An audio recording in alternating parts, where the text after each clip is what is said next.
We were quite confident that the next panel will be one which will be very eagerly awaited, given that we are so close in the city of London. London has, for centuries, been the center of finance, and by extension, is possibly the most important ecosystem in tomorrow's major fintech ventures. However, what are the challenges in reaching that future? I'd like to invite the panel on stage for fintech.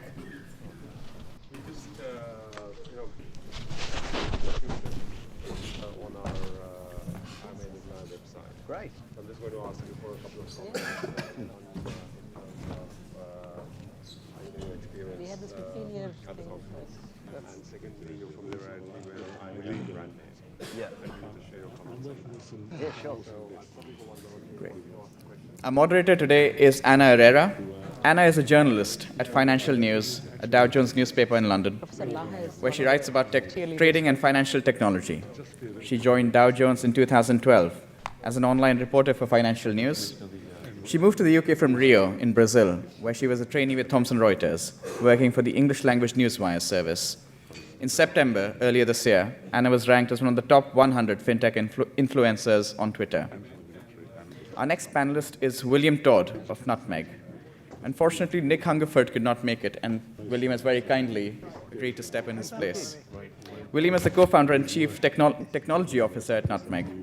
He has over 25 years of experience in the technology industry, serving in management, development, and design capacities.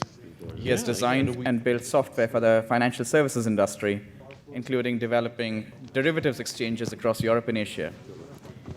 William previously served as CTO for an online trading platform for banks and brokers and built a gaming platform based on a trading metaphor. Our next panelist is Chris Evans of the Web Financial Group. Chris is developing the global expansion of WebFG, a fintech and finmedia business that designs, develops, and manages digital solutions for financial institutions globally. WebFG currently supports over 80 million end users and also provides advertising space across an extensive European network comprising of more than 200 financial information websites and 10 million unique users per month. Our next panelist is Ravi Rajgopalan of MPays. Ravi is the CEO and founder of MPays, a global provider of cloud-based payment solutions which enables banks and other financial institutions to rapidly launch mobile financial services.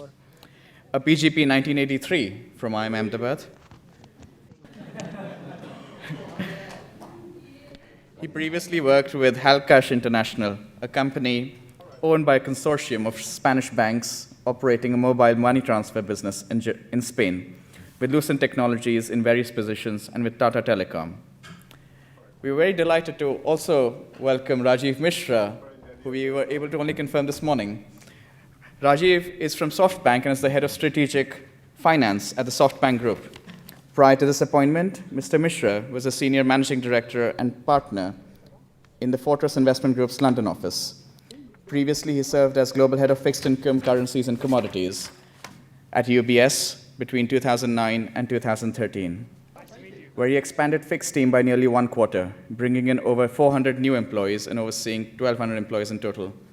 Prior to that, he spent more than 10 years at Deutsche Bank as global head of credit and emerging markets, where he helped Deutsche into the preeminent investment bank in FIG globally. And if I may add a minor comment on Rajiv, when we used to all come in as graduates during our internship program, we were told at the end of the program, you're going to meet two people who are going to make a very big difference to whether you get hired or not. The final meeting would be with Anshu, but that's not the one to be most scared of. It was to be with Rajiv. So, well, we're just delighted to have you here, Rajiv, today. Anna, over to you. Hello, everyone. Thank you for having me. So I was going to ask you to introduce yourselves, but I guess we were all introduced pretty well. So maybe I'll just start with a sort of scene-setting question. There's no question, I think, that fintech is one of the things sort of now, right now. About innovation, especially in London. So, any one of you kind of wanted to bring up what you think the biggest and most significant development was this year, sort of so we know what's happening and what's happened. We basically obviously had a very strong technology discussion. Well, there's a lot of developments in fintech, and I won't restrict myself to the UK because I think the pioneers of fintech for many reasons, regulatory, which is primarily regulatory. Most of the innovation is happening in the US and UK and the Anglo-Saxon world because of clear regulations. It's difficult in Germany to do lending, to do brokerage and so on. There are quite a few startups in the UK, but the UK doesn't have the scale that the US has. And most of the work that's gone into fintech, I mean, there are 100 startups. You go to a fintech conference in the US, trying to do everything from marketing financial products, insurance. The biggest impact is, of course, peer-to-peer lending. And then which lending could be consumer, commercial, student loans. And these are big markets in the US, and so there is a potential for scale to brokerage. And payments is, of course, kind of the backbone of it. It's not new. It's been around for a long time. But they're raising a lot of money, and I think it's old wine in a new bottle in some sense. A lot of fintech today is just taking portions of a bank's business and just saying, look, let's do it digitally. Right? It's not using technology as much, it's using people. It's like saying, look, why is fintech relevant? I mean, having worked in a financial institution for 25 years, we know how much of surplus resources are there. It's a more a cost problem than a regulatory problem, because the regulations are same, whether you set up a fintech bank or a bank or a bricks and mortar bank, the regulations are no different. It is all about the cost problem and decision-making issues. So I think a lot of fintech that's happening today is old wine in a new bottle, where people are still making the credit decisions. It's not that some artificial intelligence machine in a peer-to-peer lending platform is making a credit decision per se. Yes, no different than a bank. You know, they'll go through it, they'll shortlist it, they'll put a score on it, but again, there's human intervention. Pure non-human intervention, digital decision-making is not happening yet. I think it's, it's opportune that I talk about India, because, we are a bunch of IIMA alumni, and I'm really happy to be here talking to my fellow alumni, some of whom were probably not born when I graduated from the institute. And also because in the emerging markets, right now, there is a lot of stuff that's going on in fintech. And if I could just select a couple of things that has happened in the country where we operate out of India, though we are a global company. The Reserve Bank of India, contrary to what people normally believe, is actually quite advanced in its thinking on what should happen regulatorily in emerging markets. So 5 years ago, everything in emerging markets was about Kenya and what's happening in M-Pesa. I have my own view on what's happening in M-Pesa in Kenya, which I will share with you over a drink on the panel. But what has taken place in the last couple of years is a giant drive towards bringing down the cost of banking and lowering the cost of delivery of financial services to a population that varies from the first world to the third. So a number of things are trying to be, they're trying to balance a number of things. First is the use of the world's largest digital identity database, the Aadhaar, which I'm sure all of you are aware of. There are 950 million, digital identities in a database somewhere in the country. The debates around that are the kind of debates that you would have in this country around civil liberties, data use, consent to use of data, privacy. Will a venal state misuse the data? These are good arguments to have. The second is they told the phone companies, especially Airtel and Vodafone, that you can't do an M-Pesa in India. But what we will let you do is to set up a service that allows people to make payments easily, provided you hive this off from the telco and make this a bank that we will supervise. Now, this has never been done anywhere before. And the third is they cleaned up the whole microfinance industry and cleared up the path for some of the microfinance companies to actually become banks. So there is a new class of institution known as a small finance bank that's been licensed. So that, allied with the fact that India has 900 million mobile phones, most Indians understand tech, and everyone is looking to do something interesting with their lives. The median age of the population is one of the youngest in the emerging markets, so it breeds a different attitude. I think it's a place to watch in terms of where fintech evolution will happen. So I would agree with Rajiv. The United States, of course, is the leader. I think they set the pace. China is an island on its own, and it's difficult to figure out what goes on there. But anyone who's interested in it from an investing perspective or looking at the market, I would say watch India very carefully. Things are going to be exciting in the next few years.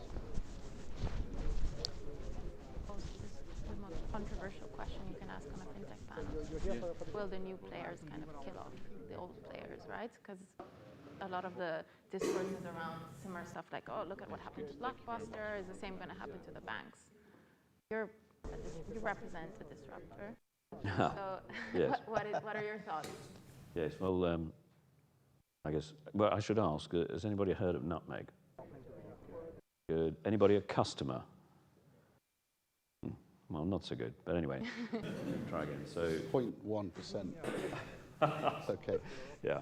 So, well, it's early stages. So Nutmeg's a discretionary online investment platform. And clearly the idea is to use technology to bring basic investment capability to a very wide audience at a much lower price point than has traditionally been the case. And I would say this from the technology side of the business, so it seems pretty simple to me. How many investment managers does it take to come up with a portfolio that you can distribute across hundreds of thousands of customers? We touched briefly there about digital passports and so on and so forth, so KYC and so on. So, I mean, it seems fairly clear that there's great scope for disintermediation in the financial services industry. And if I can just hop back to your first point, if I thought what's changed or what was the big event this year, possibly not specifically an event, but it just seems to me that the tenor of these conversations has changed. It's not sort of like a maybe, it's just a given. This is happening. People like ourselves are seen as just a fact of life. Right? Whether Nutmeg happens to be the unicorn or somebody else is the unicorn, remains seen. But there's no question that it's happening. I think, in answer to your question, can some of the dinosaurs die? The fun thing coming to these things normally, you're not all asset managers. It's great going to these things and telling all the asset managers we're going to put them out of business, hate them. But many of them, I fail to understand, what value they return to their customers. There's a great line, where are all the customers' yachts? Correct. Well, it kind of tells you everything about the wealth management industry. So I've no doubt that large swathes of it are going to collapse in on itself. Let me take a stab at it. I don't think they're going to replace, what's happening so far, they're not a replacement for existing financial institutions. They are a front end. They're becoming a front end to existing financial institutions, whether it's a payment system, whether it's a lending platform, whether it's a brokerage or an insurance platform. Let's take lending, for example, peer-to-peer lending. They don't have balance sheets. So they're accessing a new segment of clients, so-called, which were being accessed before by bricks and mortar payday lending or credit card overdraft customers. They're becoming an accumulator for large financial institutions because their cost of customer acquisition is a lot lower than a large bank. So you take SoFi or Lending Club or any of the Wonga or any of the lending platforms, the back end is actually our banks who are taking a big portion of their portfolios and taking it on their books. So it's not that they're going to replace a bank or a payment system is not replacing Visa or MasterCard per se. They're just making it accessible. They're becoming a sales force or a marketing platform for the large financial institutions. So I think it's symbiotic. It's not about video rentals getting disrupted. Yes, the the world is overbanked. The West is overbanked, let's put it this way, not India. India is highly underbanked. The West is completely overbanked. Every street corner in Germany, Spain, UK has, bricks and mortar bank branches. You wouldn't need that many because the ease of banking will become much easier. Even today, it's easier to do a digital transaction than going to a bank to deposit or take out money. So yes, it will affect the resourcing of banks. It will affect the number of employees a bank has. But I don't think it will take out the banks because these online platforms, the digital platforms, are capital light. They'll never have the capital that a financial institution has. Yeah. Yeah, I was going to say, so I mean, I've spent 30 years designing, building, selling solutions into the banking markets. I can remember back in the day taking data off telephone lines, creating green screens and building out Broadgate and UBS back in the day, SBC as it was back then. And back then we had proprietary platforms. It was all for the investment banking world. Now all of that's in the cloud. It's all in the cloud. So as WebFG, we're a complete aggregator, independent of all the different data vendors that are out there. So we take in Reuters, SIX, IDC, all the different players, stock exchanges, the bank's own data. The technology is so advanced now, you've basically got your own app store, really, and all you need is a container to put it into. And that goes out onto the web. So gone are the days of Reuters terminals and Bloomberg terminals. That's coming. This is all about disintermediation, democratization of the data to the end users, be it investment banker, be it a wealth manager, be it to retail. Retail consumer market has been starved of that information. Years. The stock exchanges are, charge a fortune. Right. So all the retail consumer sites that are out there right now, and I build them all. So we build them for the BBC, for Yahoo, for Barclays, all the names you know and love in this country and across Europe. We build them. But the consumer has constantly had a raw end of the deal. And, we get 15-minute delayed data. You can't even see the other markets. You only can look at the UK market to make your own investment advice. We're all consumers. We're all consumers of financial information. So I just add to that. So going back to your points was we have to collaborate. There's so many fintechs that are popping up. They have to grow or they die very quickly. So we need to create the ecosystem, and the banks need that because the banks have brand. They have brand, they have trust, even though consumer confidence has dropped by 50%. But they still got brand and trust. They're spending a fortune on regulation. So I don't know, I saw a quote the other day that said, if you stack up MiFID and all the other regulatory bits of paper, it's three times the height of the Eiffel Tower. So how is an institution going to, understand all of that and implement all of those changes? But they're having to put a lot of money and cost there. So that distracts the banks. They're going to have to put a lot of cost in to comply, which means they can't necessarily innovate. If we're saying that the banks are sort of going to become the back end, right? But at the same time, you're saying they can't charge for the data. Where are they going to get money if you say the data costs have to go down? I think, if I can just pick that up, our own journey over the last, 4 or 5 years that we've been around, it started with banks essentially looking at themselves as, custodians of consumer trust, but also more importantly, that a lot of them saw themselves as rent seekers, that, we've been around for 100 years or 50 years or 200 years or whatever, and we are here to sort of milk it. And anything that was collaborative with the banks, wouldn't go down very well because this was not something that was part of the DNA of the operating managers who run these institutions. I think what has happened in the last few years is, in my own experience, is that the mindset has significantly changed. So thanks to what we do, and we are regulated by the Reserve Bank in India, and we're fairly unique in that respect, we get to have conversations with banks at fairly senior levels. The tenor of the conversation has changed in the last 3 years. The biggest fear that some of the senior retail bankers have, for instance, who essentially hoover up data on all of you and do nothing with it, is that they may just end up becoming clearing and settlement agents for some of the aggressive fintech companies, because the regulator really isn't going to take a bank out of the system. You really have to get money into a regulated instrument, and it has to be paid out through a regulated channel to another regulated institution. And no regulator, the OECD certainly isn't going to stand up one day and say, let's just tear up FATF and go home. That is never going to happen. I mean, look at what's happening around you, right? So what is happening is that I think the banks have realized, in my view, that there is a lot of stuff that can be done if they were to tear down some of these silos. Now, that's the difficulty, because you can't really fire 100,000 people. You can't really tear everything down overnight. So almost every bank that we've been talking to has a chief digital officer or an experience officer. They have a digital banking channel, and some of these are cross-silo. We work with Barclays here. Barclays was actually the leader in doing this in the UK in the last 3-4 years. I think, as Rajiv mentioned, there is going to be collaboration. The big data guys who just spoke before us, for them, the banks are actually great customers, because the banks will want to use this data, because the banks know that if they don't use this data, customers will look for differentiated offerings that cross-sell to them from someone who's willing to provide it on the marketplace. And that's actually, it's the death knell for these institutions as we know them. So can banks collaborate in practice?